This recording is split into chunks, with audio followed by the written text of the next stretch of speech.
Hello, I'm Stuart Mukmuk, Executive Producer and Managing Director here at Bizz 99.9 FM Substitute Radio. This is I Didn't Mean It Like That, the show full of bloopers, Freudian slips, misspeaking, ridiculous anecdotes, and random nonsense. Enjoy the carnage.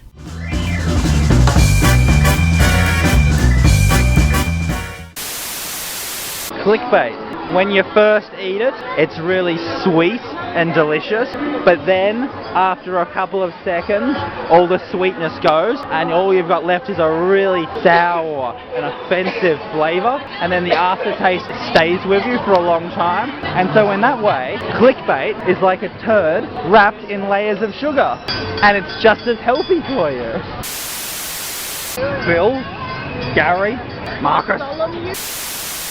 Supposed to be unenjoyable. It's like the purpose of being scared is that you don't want it. Yeah, I get that, but the whole point is that humans and other intelligent animals have been able to find ways of manipulating their biology in order to create experiences and actually turn them into enjoyable ones. Like alcohol. Plants decay and turn into a vinegarish sour taste, and you actually can create mood-altering symptoms, and so you do it as a form of recreation. Why would you eat rotten food as a form of recreation?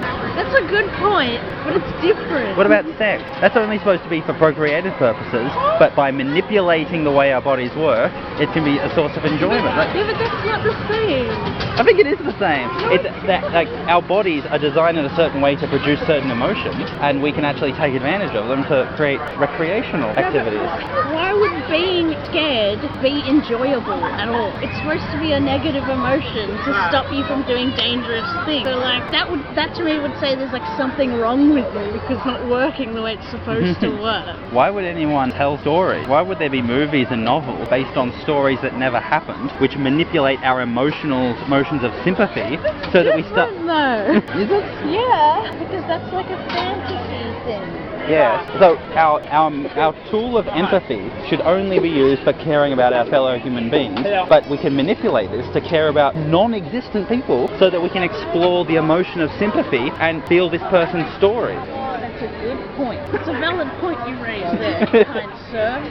Like, adrenaline is an exciting chemical. It really affects the way you feel and think. And it can be exciting if you do it in doses that you can control. It's different when you don't have control over it. So, you approach a set of pedestrian lights.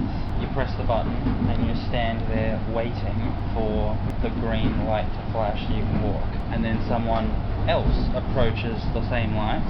They obviously see you standing there and they press the button. And you just think, what? Do you think I was just standing here and I didn't press the button and you needed to press the button for me? No, I pressed the button, so you don't need to press the button as well. And the worst of it is when there's a whole group of people standing by the pedestrian lights, and then the next person arrives and presses the button. It's like, do you just not trust that people know to do that? Sorry, but it just annoys me. How are you enjoying Luna Park so far? There's a lot of waiting. There's too much waiting. I don't like waiting. I don't like it. I don't like it. And there's too many people. I don't like people. Every time you walk outside, you run the risk of having to involve yourself with humans. I hate that. It just shouldn't be like that, you know? I have nothing interesting to say.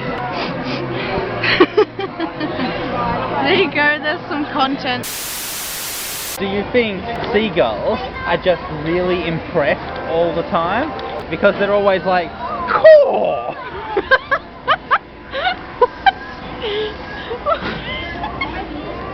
That's just stupid! I think it makes sense. You can say that about like anything though.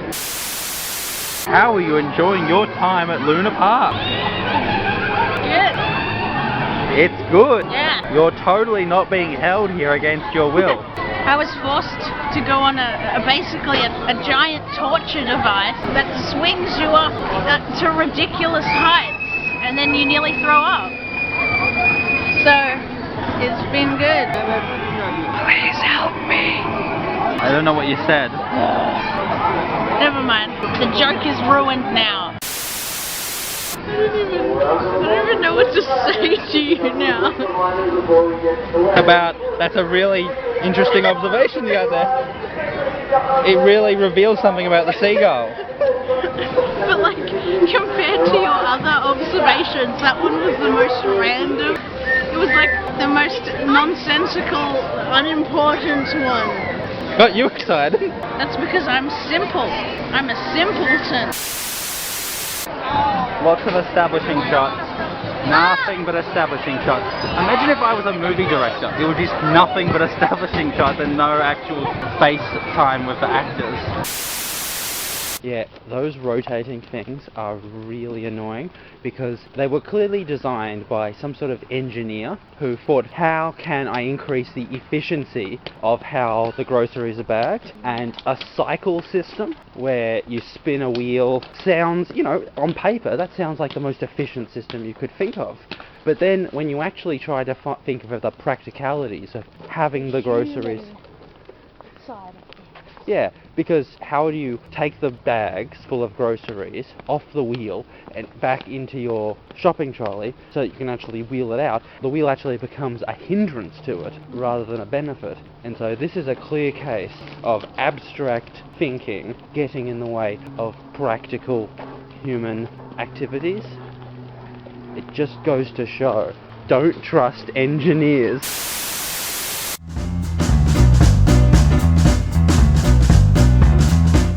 Welcome back. Did you enjoy your little trip into that weird and disturbing world? This has been I Didn't Mean It Like That on Bizz 99.9 FM Substitute Radio. I'm Stuart Mugmuk. Until next time, stay safe, be kind to those around you, and be very careful before you open your mouth.